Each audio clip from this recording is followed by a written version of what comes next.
乡亲啊，继续来看这件，有一组13个人的登山队，昨日到南投县信义乡去爬郡大山，当天顺利爬去了上关顶，但是落山的时阵出代志了。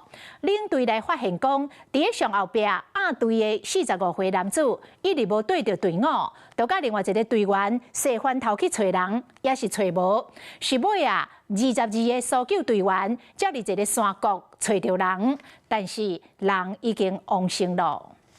搜救队员伫前街山路一步一步倒啊行，哪行照头哪人，每一步拢爱打火灾，就行一个不注意，就栽落山谷。落石不断，然后地形危险，然后我们沿路下车。搜救队员潜入山谷，就是为着要找出失联的登山队员。经过了解，一组13人的爬山队，伫车口去爬信义乡的郡大山。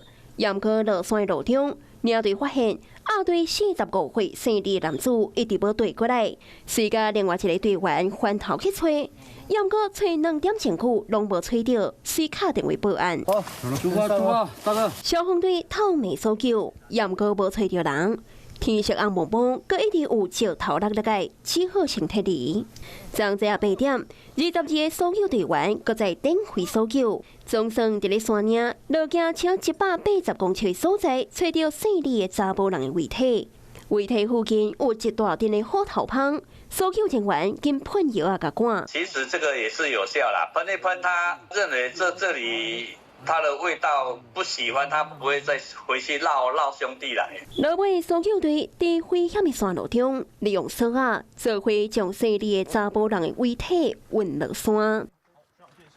Hello， 我是易景，想要抢先掌握最及时的新闻资讯吗？赶快订阅、按赞、开启小铃铛，锁定华视新闻的 YouTube 频道。